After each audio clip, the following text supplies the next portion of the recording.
ഈ വരുന്ന 13-ാം തീയതി നമ്മുടെ പ്രധാനമന്ത്രി നരേന്ദ്രമോദി മണിപ്പൂർ പോകുന്നുണ്ട്. അപ്പോൾ ഇത് വളരെ സുപ്രധാനമായിട്ടുള്ളൊരു യാത്രയാണ്, അല്ലെങ്കിൽ അവിടുത്തെ ഒരു സുപ്രധാനമായിട്ടൊരു വിസിറ്റാണ് അവിടെ നടത്താൻ പോകുന്നത്. കാരണം അവിടെ ഇപ്പോൾ ഈ പറയുന്ന പോലെ നമ്മുടെ SCO മീറ്റിൽ ഇന്ത്യയും ചൈനയും തമ്മിലുള്ള, ഈ മണിപ്പൂർ എന്ന് പറയുന്നത് കിഴക്കൻ സംസ്ഥാനമാണല്ലോ, അതായത് ചൈനയുടെ അടുത്ത് കിടക്കുന്ന ഒരു സംസ്ഥാനമാണ്. അപ്പോൾ അവിടെ ഈ ഈ മോദിയുടെ ഇപ്പോഴുള്ള ഈ ഒരു വിസിറ്റ് എന്ന് പറയുന്നത് തന്ത്രപ്രധാനമാണ്.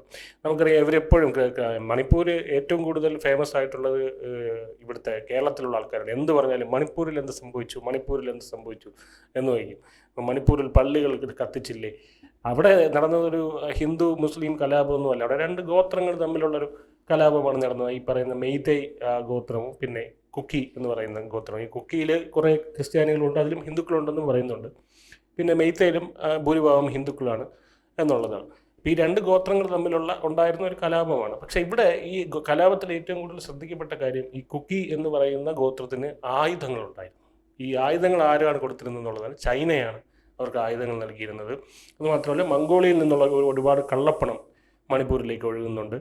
അവർക്ക് എന്താണ് ഈ പറയുന്ന കള്ളപ്പണത്തിൻ്റെ സമാഹരണം എന്ന് പറയുന്നത് ഈ പറയുന്ന കഞ്ചാവ് കൃഷി വഴിയാണ്. അതായത് അവിടുത്തെ മലമുകളിലൊക്കെ കഞ്ചാവ് കൃഷി നടത്തി അതുവഴി ഉണ്ടാക്കുന്ന പണം വെച്ച് ആയുധം വാങ്ങിക്കും. ആയുധം കൊടുക്കുന്ന ചൈനയാണ്. എന്തായാലും SCO സമ്മിറ്റിന് ശേഷം ചൈന പൂർണ്ണമായിട്ട് ഇതിൽ നിന്ന് പിൻവാങ്ങിയിരിക്കുകയാണ്. ഇനി അവിടുന്ന് ആയുധ സഹായമോ അത്തരത്തിലുള്ള ഒന്നും ഉണ്ടാകില്ല എന്നറിഞ്ഞിരിക്കുകയാണ്. ഇത് വലിയ രീതിയിലുള്ള മാറ്റങ്ങൾ മണിപ്പൂരിൽ സൃഷ്ടിക്കുമെന്ന് തന്നെയാണ് അറിയാൻ കഴിയുന്നത്. ഈ പല തീവ്രവാദ സംഘടനകളും ഈ പറയുന്ന കുക്കി ഗ്രൂപ്പിലുള്ള അല്ലെങ്കിൽ ഗോത്രത്തിലുള്ള തീവ്രവാദ സംഘടനകളെല്ലാം തന്നെ സറണ്ടറായി കീഴടങ്ങിയിരിക്കുകയാണ്. ഇനി മണിപ്പൂരിൽ ശാന്തി പടരും, അല്ലെങ്കിൽ കിഴക്കൻ ഇന്ത്യയിൽ ശാന്തി പടരും എന്ന് തന്നെയാണ് അറിയാൻ കഴിയുന്നത്. അതിനെ പറ്റിയുള്ള കൂടുതൽ വിശദാംശങ്ങൾ എന്തൊക്കെയാണ് സാർ? വിജയ് പറഞ്ഞത് ശരിയാണ്. അതായത് ഈ മണിപ്പൂർ സംസ്ഥാനത്ത് ഇനി ഈ മംഗോളിയക്കാരുടെ ഓപ്പറേഷൻസ് നടക്കത്തില്ല. മംഗോളിയക്കാര് ചാക്ക് കണക്കിന് കെട്ടുകണക്കിന് പണമാണ് നമ്മുടെ മണിപ്പൂർ കുന്നുകളിൽ എത്തിച്ചുകൊണ്ടിരുന്നത്. അതോടൊപ്പം തന്നെ ഈ പണം അവിടെ നിന്ന് ഈ മണിപ്പൂരിൽ കൃഷി ചെയ്യുന്ന കഞ്ചാവും അതേപോലെ തന്നെ കറുപ്പ് എന്ന് പറയുന്ന കൂടിയ വസ്തുക്കളും, നമ്മള് പറയത്തില്ലേ, കഞ്ചാവിനെക്കാട്ടില് കൂടിയ ലഹരിയുള്ള വസ്തുക്കളാണ്. ഇതെല്ലാം കൂടെ വിറ്റിട്ടുണ്ടാക്കുന്ന പണം കൊണ്ട് ഇവര് ചൈനീസ് നിർമ്മിത ആയുധങ്ങൾ മേടിച്ച് നമ്മുടെ നാട്ടുകാർക്ക് കൊടുക്കുക. അതാണല്ലോ മണിപ്പൂരിൽ നടന്നുകൊണ്ടിരുന്ന കലാപം എന്ന് പറയുന്നത്. അതിന്റെ പശ്ചാത്തലം അത് തന്നെയാണ്. കുക്കികളും മെയ്ത്തികളും അവിടുത്തെ രണ്ട് ഗോത്രവർഗങ്ങളാണ്. അവര് അങ്ങോട്ടും ഇങ്ങോട്ടും കലാപം നടത്തിക്കൊണ്ടിരുന്നത് ഈ പറഞ്ഞ പോലെ അമ്പും വില്ലുമൊന്നും അല്ല. ചൈനയിൽ നിന്ന് നിർമ്മിച്ച ആയുധങ്ങൾ ഉപയോഗിച്ചിട്ടാണ് പരസ്പരം അടിച്ചുകൊണ്ടിരുന്നത്. ഇന്ത്യൻ പട്ടാളം നമ്മുടെ BSF-ഉം മറ്റ് CRPF-ഉം ഒക്കെ നിസ്സഹായരാണ്. നമ്മുടെ നാട്ടുകാർ തമ്മിൽ തല്ലുമ്പോൾ അത് കണ്ടുകൊണ്ട് നിൽക്കുക. ഇവർ ഉപയോഗിക്കുന്നതോ നമ്മുടെ പട്ടാളത്തെക്കാൾ ശേഷിയുള്ള ആയുധങ്ങൾ ഉപയോഗിച്ചാണ് ഇവർ ചെയ്യുന്നത്. ഇതിനാണ് ഇപ്പോൾ ഒരു അവസാനം വന്നിരിക്കുകയാണ്. മുമ്പ് സൂചിപ്പിച്ചതുപോലെ ഈ 13-ാം തീയതി പ്രധാനമന്ത്രി പോവുകയാണ്, മണിപ്പൂർ സന്ദർശിക്കാൻ പോവുകയാണ്. പ്രതിപക്ഷ കക്ഷികളുടെ കാര്യങ്ങളെല്ലാം തീർന്നു. അവരുടെ എല്ലാം വാദം ഇതായിരുന്നല്ലോ, മണിപ്പൂരിൽ പള്ളി കത്തിക്കുന്നു, ബൈബിള് വലിച്ചെറിയുന്നു, വലിയ പ്രശ്നങ്ങൾ ഉണ്ടാകുന്നു. കേരളത്തിൽ നിന്ന് തന്നെ എന്തെല്ലാം പ്രക്ഷോഭങ്ങളാണ് ഉണ്ടായത്. കേരളത്തിൽ നിന്നുള്ള ധാരാളം ഇത്തരം സഭകൾ അവിടെ ഓപ്പറേറ്റ് ചെയ്യുന്നുണ്ട്. ആ മണിപ്പൂരിലെ കുന്ന പ്രദേശങ്ങളിലെ കുക്കീസിന്റെ ഇടയിൽ നന്നായിട്ട് അവര് പ്രവർത്തിക്കുന്നുണ്ട്. അവര് വലിയ ചർച്ചകളും ബഹളങ്ങളുമായിരുന്നു. ഇതെല്ലാം ഏതാണ്ട് ഈ ഒരാഴ്ചക്കകം കാര്യങ്ങളെല്ലാം അവസാനിക്കുകയാണ്. അവിടുത്തെ അങ്ങ് പരസ്പരം പോരാടുന്ന ഗ്രൂപ്പുകൾ അവര് രണ്ടുപേരും കഴിഞ്ഞ ആഴ്ച നമ്മുടെ ആഭ്യന്തരമന്ത്രി അമിത്ഷായുടെ മുമ്പിൽ സറണ്ടർ ചെയ്തിട്ട് അവർ പറഞ്ഞു, ഞങ്ങൾ ആയുധങ്ങൾ ഉപേക്ഷിക്കുകയാണ്, ഞങ്ങൾ ഇന്ത്യ മഹാരാജ്യത്തെ അംഗീകരിക്കുകയാണ്. ആലോചിച്ച് നോക്കണം, ഇന്ത്യ മഹാരാജ്യത്തെ അംഗീകരിക്കുകയാണ്, ഇന്ത്യയുടെ അഖണ്ഡതയെ ഞങ്ങൾ അംഗീകരിക്കുകയാണ്. അവര് പറയുകയാണ്, അവരുടെ ഭയങ്ങളാണ്. അപ്പൊ ഇവർ ഇതൊക്കെ എന്തോ പറഞ്ഞു പഠിപ്പിച്ചിരിക്കുന്നത് വേറൊരു രാജ്യമാണെന്നായിരിക്കും. അങ്ങനെയൊക്കെയാണ് ഇവർ പറഞ്ഞു പഠിപ്പിച്ചിരിക്കുന്നത്. അങ്ങനെ ആ എഗ്രിമെന്റ് ആയി, അവര് കീഴടങ്ങാൻ തയ്യാറായി, ആയുധങ്ങൾ വെച്ച് കീഴടങ്ങാണ്. അതിന്റെ ചടങ്ങുകളും മറ്റും കാര്യങ്ങളും ഒക്കെ ആയിരിക്കും ഒരു പക്ഷേ 13-ാം തീയതി അവിടെ കാണാൻ പോകുന്നത്. ഇത് മോദിയുടെ ഒരു വലിയ ബുദ്ധിയാണ്. രാഷ്ട്രീയത്തിൽ അദ്ദേഹം നടത്തിയ ഒരു വലിയ ബുദ്ധിയാണ്. കാര്യം ചൈനയുമായിട്ടുള്ള ബന്ധം ഉണ്ടാക്കി. അപ്പൊ തന്നെ കാര്യങ്ങൾ തീരുകയാണ്. കണ്ടില്ലേ, ചൈനയുമായിട്ട് കഴിഞ്ഞ വർഷത്തിന് മുമ്പ് നമ്മൾ കണ്ട ആ ബന്ധം, ആത്മബന്ധം ഉണ്ടാക്കിയ ശേഷം ഇതാ പ്രശ്നങ്ങളെല്ലാം, നമ്മൾ നേരിട്ടുകൊണ്ടിരുന്ന എല്ലാ പ്രശ്നങ്ങൾക്കും പരിഹാരമാവുകയാണ്. ആയുധങ്ങൾ കിട്ടിയില്ലെങ്കിൽ ഇവിടെ അങ്ങനെ കലാപം നടത്തും, അവർക്ക് പരസ്പരമല്ല. ഈ മംഗോളിയൻ ഗ്രൂപ്പിന് തിരിച്ചങ്ങോട്ട് കയറാനോ ഒക്കത്തില്ല, മലമുകളിലേക്ക് കയറാൻ ഈ ആയുധങ്ങളില്ലാതെ പോരാടാനൊക്കത്തില്ല. അപ്പൊ പള്ളികള് ഈ ഇവാഞ്ചലി അവരതാണല്ലോ, അതിനെ ഇതൊരു മതത്തിനെ ഒരു മറയായിട്ട് അവർ ഉപയോഗിക്കുകയാണ്. എന്നും അങ്ങനെ തന്നെയാണ് ഇവർ ചെയ്യുന്നത്. അല്ലാതെ മതബോധനമോ കാര്യങ്ങളോ ഒക്കെ ചെയ്യുന്നതിനകത്തൊന്നും ആരും ഈ രാജ്യത്തെതിരല്ല. പക്ഷെ ഇതിന്റെ മറവിൽ നടത്തിക്കൊണ്ടിരുന്ന അക്രമങ്ങളാണ്. അതായിരുന്നു ഇവിടെ സംഭവിച്ചുകൊണ്ടിരുന്നത്. ഇതിനൊരു പെട്ടെന്നൊരു എരുതിയ ഒരു സ്പാർക്ക് ഉണ്ടാകാനുള്ള കാരണം എന്ന് പറയുന്നത് അവിടെ ബി ജെ പിയുടെ ഭരണമായിരുന്നു. ബി ജെ പി ആയിരുന്നു അവിടെ ഭരിച്ചുകൊണ്ടിരുന്നത്. അവിടെ മെയ്തേ വിഭാഗക്കാരായിരുന്നു അവര്. പക്ഷേ സമതലം കുറച്ചേ ഉള്ളൂ.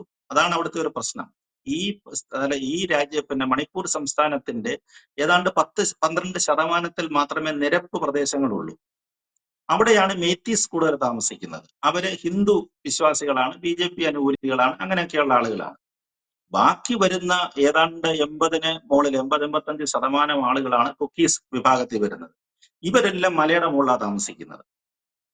ഇവിടെയാണ് ഈ പറയുന്ന ഓപ്പറേഷൻസ് ഒക്കെ നടന്നുകൊണ്ടിരിക്കുന്നത്. പള്ളിയുടെ മറവില് ഈ പറയുന്ന പോലെ കഞ്ചാവ് കൃഷിയും കറുപ്പ് കൃഷിയും ഒക്കെ ചെയ്യുന്നത് മംഗോളിയൻസും മറ്റേ അതിർത്തിയിൽ നിന്ന് കയറി വരുന്ന, നമ്മുടെ അതിർത്തി മ്യാൻമാർ കടന്നു വരുന്ന സംഘങ്ങളും ഒക്കെ ഓപ്പറേറ്റ് ചെയ്തുകൊണ്ടിരുന്ന അവിടെ ആയിരുന്നു. അതുകൊണ്ടാണ് അവിടെ പട്ടാള ട്രക്കിന്റെ മുമ്പിലല്ലേ കടന്നിരുന്നത്. സ്ത്രീകൾ അടക്കമുള്ളവരാണ്. പട്ടാളത്തിനെ അങ്ങോട്ട് കയറ്റി വിടുകയില്ല. അതുപോലെ ബലാത്സംഗം ചെയ്തെന്ന് പറഞ്ഞ് വിളിച്ചു പോവുക, ശക്കിക്കൊണ്ട് നഗ്നരായ റോഡിലൂടെ ഇറങ്ങി ഓടി നടക്കുക. എന്തൊക്കെയാണ് ഈ രാജ്യത്തിന്റെ മുഖം ഈ ലോകത്തിന്റെ മുന്നിൽ വികൃതമാക്കിയ ഒരു സംസ്ഥാനമാണ്. അതിനകത്തിലൊക്കെ ഇത്തരം ഗ്രൂപ്പുകളാണ് നിന്നത്. പക്ഷെ ചൈനയെ നമ്മൾ വശത്താക്കോടുകൂടി, നമ്മൾ പറയത്തില്ലേ ലോകവൈദ്യൻ എന്നൊക്കെ പറയാം. നമ്മൾ കഴിഞ്ഞ ദിവസം പ്രസിഡന്റ് ട്രംപിനെ ചികിത്സിച്ച് ഭേദമാക്കിയ ലോകവൈദ്യൻ, ഈ ലോകവൈദ്യൻ തന്നെ മണിപ്പൂർ പ്രശ്നത്തിന് പരിഹാരം കണ്ടെത്തിയിരിക്കുന്നു. ചൈനയുമായിട്ടുള്ള ബന്ധം ഊഷ്മളമായതോടുകൂടി ഇവർക്ക് ആയുധങ്ങൾ കിട്ടത്തില്ല, ഈ മലമുകളിലുള്ള അഭ്യാസങ്ങൾ ഇവരുടെ നടക്കത്തില്ല.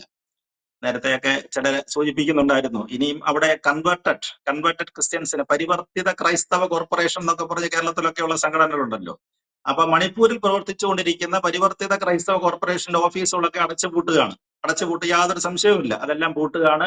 അവിടെയും ഈ പറഞ്ഞ പോലെ ഒരുപാട് ഇവരെ പ്രഖ്യാപിക്കപ്പെട്ട ഒരുപാട് വിശുദ്ധന്മാരൊക്കെ ഉണ്ടായിരുന്നു ഇവർക്ക്. നമ്മുടെ കേരളത്തിലൊക്കെ അവർ പറയുന്നത് പോലെ ഉള്ള ദൈവദാസൻ കുഞ്ഞച്ഛനെ പോലെയുള്ള ദൈവദാസൻ അച്ഛൻ കുഞ്ഞുമാരെ ഒരുപാടൊക്കെ അവർ മലമുകളിൽ സൃഷ്ടിച്ചിരുന്നു. ഏതൊക്കെ എന്ന് പറഞ്ഞാൽ വളരെ പ്രേക്ഷക സമൂഹം വളരെ ആരാധനയോടെ കാണുന്ന സമൂഹമാണ്. മറ്റേതിൽ ഇതിന്റെ മറവിൽ ഒരുപാട് അച്ഛൻ കുഞ്ഞുമാരെ അവന്മാർ സൃഷ്ടിച്ചു വെച്ചിട്ടുണ്ട്, ദൈവദാസന്മാരെ. എന്തെല്ലാം അഭ്യാസങ്ങളാണ് നടന്നിക്കൊണ്ടെന്നറിയാം. ഒരു രാജ്യത്തെ എങ്ങനെ ബോധപൂർവ്വം അപകീർത്തി ഇതിനെ ഏറ്റുപിടിക്കുകയായിരുന്നു നമ്മുടെ ഇവിടുത്തെ പ്രതിപക്ഷ കക്ഷികൾ, കോൺഗ്രസ് അടക്കമുള്ള പ്രതിപക്ഷ കക്ഷികൾ ഏറ്റുപിടിക്കുകയായിരുന്നു. ഇന്നിപ്പോ കണ്ടില്ലേ കോൺഗ്രസിന്റെ ഒരു പ്രസ്താവന, എനിക്കൊന്ന് ജയറാം രമേശിന്റെ മറ്റോ പ്രസ്താവന വന്നിരിക്കുന്നത് കണ്ടിട്ടില്ലേ? മോദി എന്തുകൊണ്ട് വൈകി എന്നാണ് ചോദിക്കുന്നത്. ഇനിയും പോയിട്ട് കാര്യമില്ല, ഇനിയും നരേന്ദ്രമോദി അങ്ങോട്ട് പോയിട്ട് കാര്യമില്ല. മോദി ഒരുപാട് വൈകിപ്പോയി. 28 മാസമൊക്കെ എന്താണ് കാത്തിരുന്നത്. അവിടെ വലിയ പ്രശ്നങ്ങളാണ്, ഇനി അവിടെ ഒന്നും ബാക്കിയില്ല എന്നുള്ള മട്ടിലാണ്. അപ്പൊ ഞങ്ങൾ ഇനിയും ബാക്കിയോട് അങ്ങ് തീർത്തേനെ, ഈ മോദി ഇങ്ങോട്ട് വരാതിരുന്നെങ്കിൽ അങ്ങ് തീർത്തേനെയും എന്നുള്ള മട്ടിലാണ് അദ്ദേഹത്തിന് ഇത്തരത്തിലുള്ള പ്രസ്താവനകളാണ് വന്നത്. എന്തായാലും രാഹുൽ ഗാന്ധി സ്ഥലത്തില്ലാത്തത് കൊണ്ട്, അദ്ദേഹം വേറെ ചില തിരക്കുകളിലായതുകൊണ്ട് അദ്ദേഹത്തിന്റെ പ്രസ്താവനകളൊന്നും ഒരു ഔദ്യോഗികമായിട്ട് വന്നിട്ടില്ല. പിന്നെ മറ്റൊരു പ്രധാന ഘടകം എന്ന് പറയുന്ന കണക്ടിവിറ്റി. ഈ നോർത്ത് ഈസ്റ്റേൺ തെക്ക് കിഴക്കൻ സംസ്ഥാനങ്ങളുമായിട്ടുള്ള നമ്മുടെ ബന്ധങ്ങൾ, അവിടേക്ക് എത്തിപ്പറ്റണമെങ്കിൽ ഇപ്പോഴും ബസ്സിലും ട്രെയിനിലൊക്കെ ചെന്ന് കഴിഞ്ഞാൽ ആസാം ബോർഡറിലോ അല്ലെ നാഗാ ബോർഡറിലൊക്കെ നമുക്ക് ഇറങ്ങാൻ പറ്റുള്ളൂ. അവിടുന്ന് ട്രെയിനുകളിലാണ് ബസ്സുകളിൽ പോകണം. ബസ്സുകളിലൊക്കെ എത്ര മണിക്കൂർ യാത്ര ചെയ്തിട്ട് വേണം എന്റെ തലസ്ഥാനത്തൊക്കെ എത്താനായിട്ട്. മണിപ്പൂരിലേക്ക് ആദ്യമായിട്ട് ജനശതാബ്ദി, ഇന്ത്യ സ്വാതന്ത്ര്യം കിട്ടി എത്ര വർഷമായി? ഇത്ര വർഷത്തിന് ശേഷം മണിപ്പൂരിലേക്ക് ആദ്യമായിട്ട് ജനശതാബ്ദി ഓടിച്ചത് നരേന്ദ്രമോദി സർക്കാരിന്റെ കാലത്താണ്. ഇപ്പൊ അദ്ദേഹത്തിന് പോകുന്നത് മിസോറാമിലേക്കാണ്. ആദ്യത്തെ യാത്ര മിസോറാമിലേക്കാണ്. അവിടത്തേക്ക് റെയിൽ കണക്ടിവിറ്റി വരികയാണ്. എന്തൊരു ദുർഘടമായ പാതയിൽ കൂടാണ് ആ റെയിൽ പണിഞ്ഞെടുത്തെന്ന് ആലോചിച്ച് നോക്കുക. ആ സ്റ്റേറ്റിനെ റെയിൽവേ ലൈനുമായിട്ട് ബന്ധിക്കുകയാണ്. അപ്പൊ അത്തരത്തില് ആളുകളുടെ ഒരു സാമീപ്യം, അതല്ലെങ്കിൽ പെട്ടെന്ന് എത്തിച്ചേരാനുള്ള കഴിവ്, ഈ മാതിരി കള്ളന്മാരെ തിരിച്ചറിയാനുള്ള ഒരു സാധ്യത, ഇതെല്ലാം വന്നിരുന്നു. ഇതൊന്നും നേരത്തെ ഭരിച്ചിരുന്ന 2000 നരേന്ദ്രമോദിക്ക് മുമ്പുണ്ടായിരുന്ന ഒരു ഗവൺമെന്റുകളുടെയും താല്പര്യമല്ല. വടക്ക് കിഴക്കൻ സംസ്ഥാനങ്ങളിൽ അവർ എഴുതിത്തള്ളിയിരിക്കുകയാണ്. അവരുടെ പോക്കറ്റുകളായിരുന്നു. അവിടെ ആരൊക്കെയോ എന്തൊക്കെയോ ചെയ്യുന്നു എന്നുള്ള ഒരു മട്ടിലായിരുന്നു. നമ്മുടെ POK കിടക്കുന്നത് പോലത്തെ ഒരു അവസ്ഥയെ കടന്ന സ്ഥലങ്ങളായിരുന്നു. അത് മോദിയുടെ പറഞ്ഞില്ലോ, ആ മഹാവൈദ്യന്റെ ബുദ്ധി തന്നെയാണ്, കാര്യത്തിൽ ഒരു സംശയവുമില്ല. 13-ാം തീയതി നമ്മൾ ലോകം കാണാൻ പോകുന്നത് ഈ പറയുന്നത് പോലെയുള്ള ഇന്ത്യ മഹാരാജ്യത്തിന്റെ ഒരു രണ്ടാം ഉയർത്തെഴുന്നേൽപ്പ് എന്നൊക്കെ പറയുന്ന കാര്യങ്ങളായിരിക്കും അവിടെ നടക്കാൻ പോകുന്നത്. പിന്നെ നമ്മുടെ കേരളത്തിലെ അടക്കമുള്ള രാഷ്ട്രീയ പാർട്ടികള്, കോൺഗ്രസ് അടക്കമുള്ള രാഷ്ട്രീയ പാർട്ടികൾക്ക് അവരുടെ അവസാനത്തെ ആയുധവും നഷ്ടപ്പെടുകയാണ്. മണിപ്പൂരാണ് അല്ലെ, കാശ്മീർ പറഞ്ഞു, അങ്ങനെ ഓരോരോ സംസ്ഥാനങ്ങൾ പറഞ്ഞു. അതേപോലെ തന്നെ ഛത്തീസ്ഗഡിലും ഏതാണ്ട് പ്രശ്നങ്ങളൊക്കെ അവസാനിക്കുന്നു. ഇനി അവസാനത്തെ രാഷ്ട്രീയ ആയുധമാണ്, അവസാനത്തെ ഇത് മാത്രമേ ഇനി പറയാൻ ബാക്കി ഉണ്ടായിരുന്നുള്ളൂ, മണിപൂരിഹാരമാകുകയാണ്. അപ്പൊ അങ്ങനെ ഒരു നല്ല ദിവസം, ആ ഒരു നല്ല ദിവസമാണ് ഇനിയും വരാൻ പോകുന്നത്. ഈ ഇന്ത്യയുടെ ഭാവി, ഇന്ത്യയുടെ സംബന്ധിച്ചിടത്തോളം അദ്ദേഹത്തിന് ഈ ലോക ബന്ധങ്ങൾ ഉണ്ടാക്കിയത് ഇന്ത്യയുടെ ഒരു മികച്ച തുടക്കത്തിന് കാരണമാകുന്നത് തന്നെയാണ്. എനിക്ക് ഈ സന്ദർശനം 13-ാം തീയതി സന്ദർശനത്തെ കുറിച്ച് പറയുമ്പോൾ ഉള്ളൊരു അഭിപ്രായം.